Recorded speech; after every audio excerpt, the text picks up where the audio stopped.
Of course, anyone can do science, but could an atheistic society have started the scientific revolution as we know it? This is Ben Scallan, and you're watching Gript Media. Let's be clear about one thing from the outset. Of course, absolutely anyone, anywhere can do science. I mean, that's obvious, isn't it? Doesn't matter what your views are about religion or philosophy, all human beings are capable of rational thought and can make the same observations about the world, right? If a Muslim, an agnostic, and a Christian all do the same experiment, they're going to get the same results because the cold, hard facts of the universe don't care what your personal beliefs are. Gravity is gravity, helium is helium, and blood cells are blood cells, whether you pray to Jesus, Thor, or nobody at all, right? Well, while this is certainly clear and true on the individual level, it doesn't necessarily mean that all worldviews are equally good jumping off points for doing science. And to understand this, we need to think about underlying assumptions. The scientific revolution, which began in the 1500s, was a period of unprecedented and unfathomable growth and advancement for the human race. It was during this time that many of the most remarkable advancements were made in the fields of mathematics, biology, physics, medicine, astronomy, anatomy, chemistry, and much more. Even the scientific method as we understand it today was fully fleshed out and developed during this time period. And this revolution was built upon at least three major assumptions. Firstly, those involved assumed that the universe is rational and predictable, that there are observable constants that can be understood. Secondly, they assumed that human beings can understand it. And thirdly, they assumed that it's good to understand it, that the universe is worth studying. Now, you might say, well, sure, isn't all of that obvious? Of course those things are true. But in fact, those things are not obvious at all. As Albert Einstein once famously said, the eternal mystery of the world is its comprehensibility. The fact that it is comprehensible is a miracle. And when you think about it, this is intuitively true. Why should the universe be reliable and constant? Why shouldn't the force of gravity simply turn off tomorrow, or get 10% stronger, or 5% weaker, or reverse altogether? Why do we assume that the fundamental forces and principles of nature will be courteous to us, or that they'll stand still and let us observe them? If the universe truly came into existence through random, mindless processes, we would expect it to behave in a random and uncoordinated way, not follow strict rules. So why would we assume that the universe is rational and accessible to creatures like us? Well, luckily, we don't have to guess. We can ask the people who made these assumptions in the first place where they got these ideas. They told us clearly what they were basing these assumptions on. It was during this period that we were introduced to some of the most brilliant and legendary scientists in human history. Figures like Copernicus, Bacon, Galileo, Kepler, Descartes, Blaise Pascal, Isaac Newton, and so on.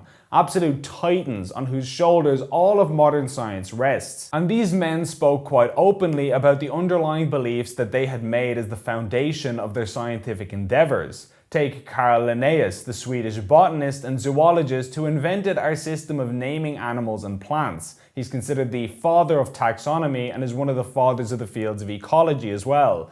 So let's ask him, Carl Linnaeus, why did you decide to spend your life studying nature? Linnaeus said, theologically, man is to be understood as the final purpose of the creation, placed on the globe as the masterpiece of the works of omnipotence, contemplating the world by virtue of sapient reason, forming conclusions by means of his senses. It is in God's works that man recognizes the Almighty Creator, the all-knowing, immeasurable, and eternal God. So in simple language, what he's saying here is because he believed that the universe was created by a divine intelligence, he concluded that it's fundamentally rational as are human beings. It was given to us by God, and that same God wants us to study it so we can better understand his nature. Now, you might not believe in God, but whether you agree with this or not isn't relevant. This is what Linnaeus believed, and that's why he set out into the world with his scientific dials and instruments to see what this zoology business is all about. That was what motivated him in his own words.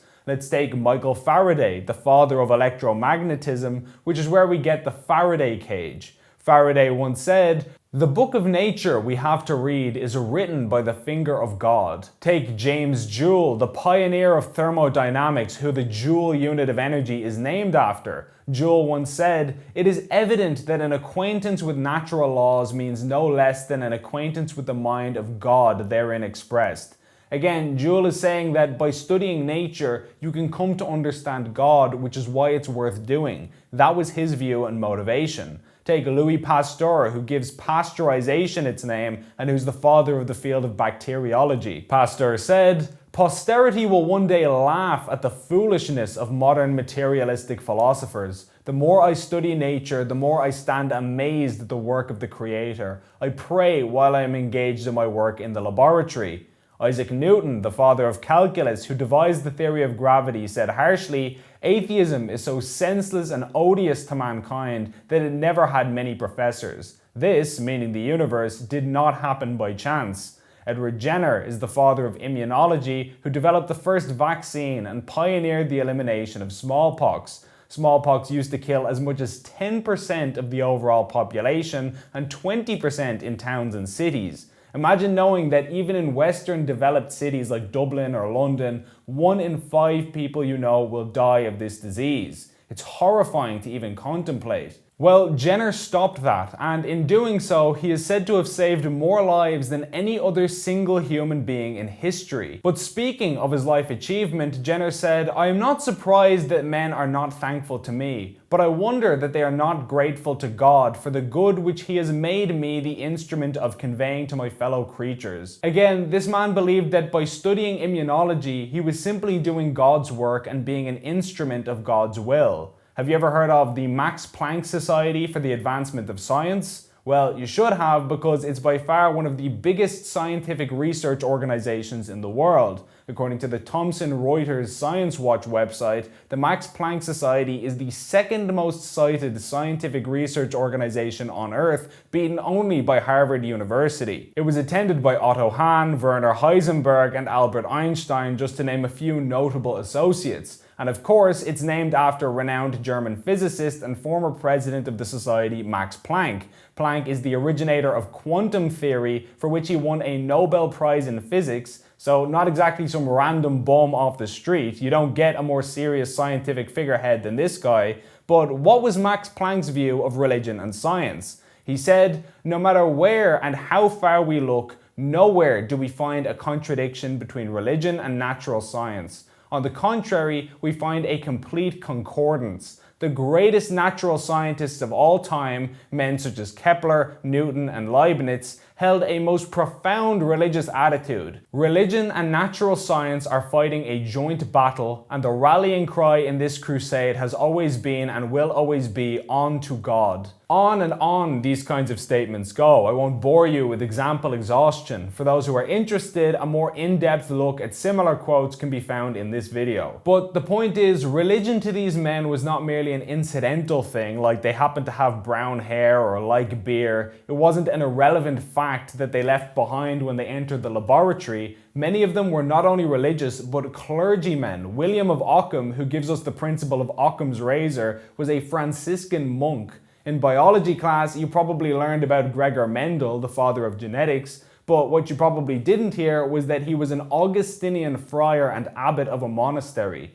George Lemaitre, who first postulated the Big Bang Theory, was a Belgian priest. He was Father George Lemaitre. The examples are endless. We could be here for an hour going through examples like this. These were not lads who happened to be baptized but didn't really take it that seriously. They wore white collars and habits and they prayed throughout the workday. It was an integral part of their life. These were men who believed that because God had made them and the universe, that the highest form of worship was to study and understand that universe. And they knew that they could understand it because they were convinced that the world was not an accident. It had been put here for a reason by a super intellect. And basically all of modern science rests on these men's ideas. Now that we've relegated God to an optional extra, we've continued to borrow those assumptions because they seem to hold true. But one has to wonder, could we have gotten to where we are now without those underlying beliefs? Despite throwing out our faith, we still take science and its foundations for granted as a post-Christian culture.